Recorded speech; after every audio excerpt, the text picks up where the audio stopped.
এত শক্তি আসলো কিভাবে তোমার মধ্যে? এইভাবে চললে তো অজ্ঞান হয়ে যাব। প্লিজ আস্তে আস্তে করতে হবে, না হলে পাড়ার ছেলেবুড়োরা সব শুনতে পাবে। আমার অকেজো স্বামী কিচ্ছু পারে না, সে একটা অদক্ষ।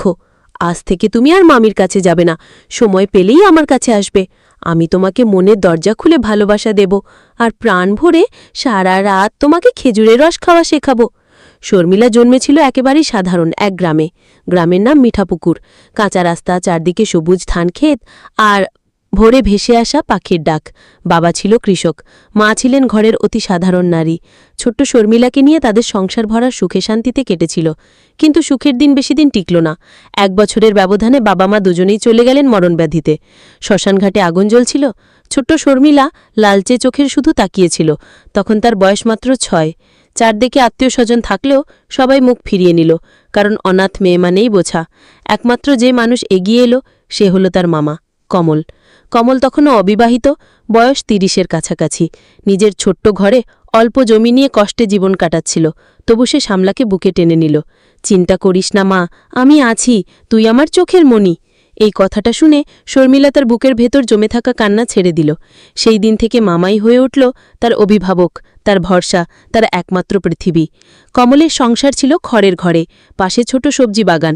দিনের পর দিন সে হাড়ভাঙা খেটে জমি চাষ করত, বাজারে কাজ করত। নিজের খাওয়ায় যতই অভাব থাকুক, শর্মিলাকে কখনো খালি পেটে শুতে দেয়নি। গ্রামবাসী বলতো, কমল বিয়ে করল না শুধু ভাইঝির জন্য। এমন মানুষ আজকাল কোথায়? শর্মিলা মামাকে দেখে ভাবত, আমার যদি বাবা মা থাকত তারাও হয়তো এমন করত। মামা শুধু অভিভাবক নয়, সে আমার জীবন। সময় কেটে গেল। শর্মিলা ছোট থেকে ধীরে ধীরে এক অপরূপা রূপসী কিশোরীতে পরিণত হল। চুক বড়, কপাল উজ্জ্বল, চুল কালো লম্বা। গ্রামের নদীর ঘাটে যখন সে কলসি নিয়ে যেত, সবাই তাকিয়ে থাকত। কারোর ঠোঁটে ফুটত নোংরা হাসি, কেউ আবার চোখে আগ্রহ লুকাত না। কিন্তু শর্মিলা এসব উপেক্ষা করত। সে জানত তার রক্ষক একমাত্র কমল। কমল যখন মাঠ থেকে ঘরে ফিরত, ঘামে ভেজা শরীর, খড়ের গন্ধে ভরা জামা, তখন শর্মিলার বুক কেমন কেঁপে উঠত। কমলও পরিবর্তন বুঝতে পারছিল। ছোট্ট যাকে কোলে নিয়ে মানুষ করেছে, সেই মেয়েটি এখন আর শিশু নয়, সে এক আকর্ষণীয় যুবতী। রাতে শুয়ে সে নিজেকে প্রশ্ন করত, আমি কি ভুল ভাবছি? কেন তার হাসি আমার বুক কাঁপায়? কেন তার চোখে তাকালে আমি অস্থির হয়ে যাই? একদিন শীতের রাতে শর্মিলা হঠাৎ কাঁথা গায়ে না দিয়ে ঘুমিয়ে পড়েছিল। কমল নিঃশব্দে গিয়ে তার গায়ে কাঁথা জড়িয়ে দিল। সেই মুহূর্তে ঘুমন্ত শর্মিলা একটি নড়ল, ঠোঁট নরমভাবে ফাঁক হল। কমলের বুক কেঁপে উঠল। তার মনে হলো এই ঠোঁটের কাছে সে আজীবন বন্দী হয়ে যাবে। রাতে শর্মিলা আকাশে তারার দিকে তাকিয়ে ভাবত, কবে আমারও কেউ আসবে? কবে আমি কারো হাত ধরে অন্য এক জীবনে চলে যাব? কিন্তু দিনের আলোয় যখন মামা তার জন্য মাথায় পানি ভরা কলসি তুলে দেয়, কিংবা মাঠ থেকে ফিরেই ভাত মেখে দেয়, তখন মনে হয়, আমি কি আসলে মামাকেই চাই? কেন তার স্পর্শে বুক ধকধক করে ওঠে? শর্মিলা একদিকে মামাকে অভিভাবক ভাবে, অন্যদিকে তার মনে জন্ম নিচ্ছে এক অদ্ভুত রোম্যান্টিক টান। আর কমলও নিজের ভেতরে লড়ছে, ভালোবাসা নাকি দায়িত্ব, কোনটা তাকে মানতে হবে।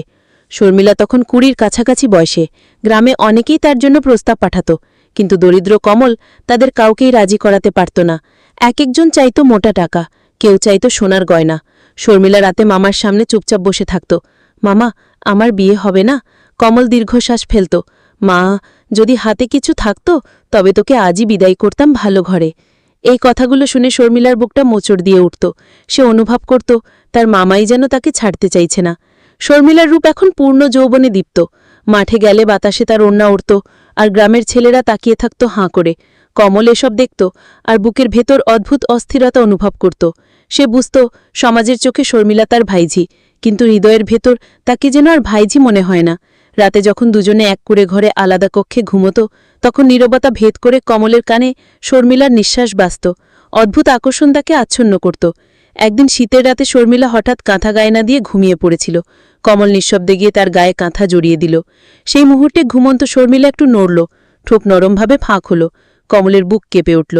তার মনে হলো এই ঠোঁটের কাছে সে আজীবন বন্দী হয়ে যাবে। রাতে শর্মিলা আকাশের তারার দিকে তাকিয়ে ভাবত, কবে আমারও কেউ আসবে? কবে আমি কারো হাত ধরে অন্য এক জীবনে চলে যাব? কিন্তু দিনের আলোয় যখন মামা তার জন্য মাথায় পানি ভরা কলসি তুলে দেয়, কিংবা মাঠ থেকে ফিরেই ভাত মেখে দেয়, তখন মনে হয়, আমি কি আসলেই মামাকেই চাই? কেন তার স্পর্শে বুক ধকধক করে ওঠে। শর্মিলা একদিকে মামাকে অভিভাবক ভাবে, অন্যদিকে তার মনে জন্ম নিচ্ছে এক অদ্ভুত রোম্যান্টিক টান। আর কমলও নিজের ভেতর লড়ছে, ভালোবাসা নাকি দায়িত্ব, কোনটা তাকে মানতে হবে? শর্মিলা তখন 20 কাছাকাছি বয়সে। গ্রামে অনেকেই তার জন্য প্রস্তাব পাঠাত, কিন্তু দরিদ্র কমল তাদের কাউকেই রাজি করাতে পারত না। এক একজন চাইত মোটা টাকা, কেউ চাইত সোনার গয়না। শর্মিলা রাতে মামার সামনে চুপচাপ বসে থাকত। মামা, আমার বিয়ে হবে না? কমল দীর্ঘশ্বাস ফেলত। মা, যদি হাতে কিছু থাকত তবে তোকে আজই বিদায় করতাম ভালো ঘরে। এই কথাগুলো শুনে শর্মিলার বুকটা মোচড় দিয়ে উঠত। সে অনুভব করত তার মামাই যেন তাকে ছাড়তে চাইছে না। শর্মিলার রূপ এখন পূর্ণ যৌবনে দীপ্ত। মাঠে গেলে বাতাসে তার ওড়না উড়ত, আর গ্রামের ছেলেরা তাকিয়ে থাকত হাঁ করে। কমল এসব দেখত, আর বুকের ভেতর অদ্ভুত অস্থিরতা অনুভব করত। সে বুঝত সমাজের চোখে শর্মিলা তার ভাইঝি, কিন্তু হৃদয়ের ভেতর তাকে যেন আর ভাইঝি মনে হয় না। রাতে যখন দুজনে এক করে ঘরে আলাদা কক্ষে ঘুমত, তখন নীরবতা ভেদ করে কমলের কানে শর্মিলার নিঃশ্বাস বাজত। অদ্ভুত আকর্ষণ তাকে আচ্ছন্ন করত। একদিন শীতের রাতে শর্মিলা হঠাৎ কাঁথা গায়ে না দিয়ে ঘুমিয়ে পড়েছিল। কমল নিঃশব্দে গিয়ে তার গায়ে কাঁথা জড়িয়ে দিল। সেই মুহূর্তে ঘুমন্ত শর্মিলা একটু নড়ল, ঠোঁট নরমভাবে ফাঁক হল। কমলের বুক কেঁপে উঠল। তার মনে হল এই ঠোঁটের কাছে সে আজীবন বন্দী হয়ে যাবে। মাসখানিক পরের ঘটনা। এক রাতে গ্রাম ঘুমিয়ে গেছে। শর্মিলা ঘরে একা শুয়ে আছে। কমল দরজা খুলে ভেতরে ঢুকল। শর্মিলা, তার কণ্ঠ কেঁপে উঠল। শর্মিলা উঠে বসল, চোখে ভয়। মামা, এভাবে? কিন্তু কমল আর নিজেকে থামাতে পারল না। দারিদ্র্য, সমাজ, একাকিত্ব সব মিলে তার বুকের ভেতর জমা আকাঙ্ক্ষা সেই রাতে উথলে পড়ল। সে শর্মিলা সর্বস্ব কেড়ে নিল। শর্মিলা কাঁদতে লাগল, বুক চাপড়ে বলল, তুমি আমার ভরসা ছিলে, তুমি আমার অভিভাবক, আজ তুমিই আমাকে ভেঙে দিলে কেন? কমল নির্বাক হয়ে বসে রইল। তার চোখে অপরাধ বোধ, তবু ভেতরে কোথাও এক অদ্ভুত তৃপ্তির ছায়া। এরপর থেকে শর্মিলার জীবন আর আগের মতো রইল না। বাহ্যিকভাবে সে মামার সঙ্গে সংসার চালাত, কিন্তু ভেতরে ভেতরে ভেঙে পড়ছিল। রাতে নিঃশব্দ কান্না ভিজিয়ে দিত তার বালিশ। একদিকে মামার প্রতি কৃতজ্ঞতা, কারণ সেই তাকে মানুষ করেছে, অন্যদিকে প্রচণ্ড ঘৃণা, কারণ সেই মামাই কেড়ে নিয়েছে তার নিষ্পাপ যৌবন। সে ভাবত, আমার যদি সত্যিকারের স্বামী আসত, আমি যদি ভালোবাসায় ভরা এক জীবনে যেতে পারতাম। গ্রামে শর্মিলার কাহিনী একসময় লুকিয়ে রাখা গেল না। কমল নিজের অপরাধবোধে ভুগতে ভুগতে অবশেষে এক স্বনামধন্য পরিবারের কাছে শর্মিলার বিয়ের প্রস্তাব দিল। সেই পরিবার ছিল শহরে ধনাঢ্য ব্যবসায়ী দুলাল চৌধুরীর ঘর।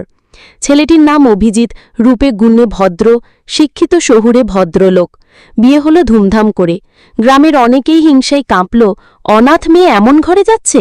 কিন্তু শর্মিলার বুকের ভেতর তখনও কাঁদছিল। সে জানত তার শরীর ও মন আগেই কলুষিত হয়েছে।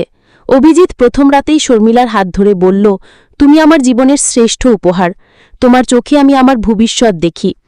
শর্মিলার বুক কেঁপে উঠল, তার চোখ ভিজে গেল অশ্রুতে।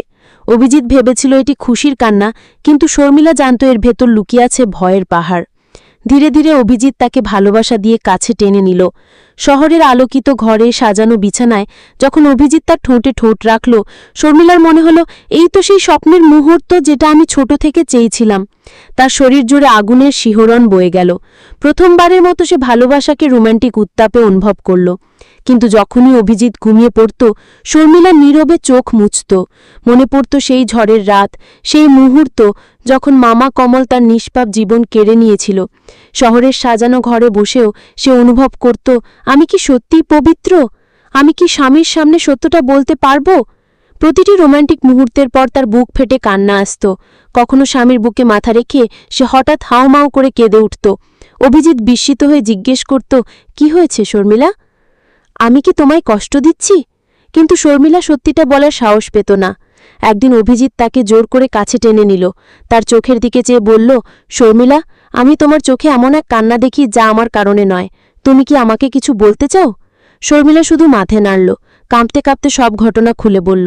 মা বাবার মৃত্যু, শর্মিলার কাছের কমলের দারিদ্র্য, আর সেই ভয়ঙ্কর রাত। শুনে অভিজিৎ স্তব্ধ হয়ে গেল। কয়েক মুহূর্তের নীরবতা যেন দুনিয়া থমকে গেল।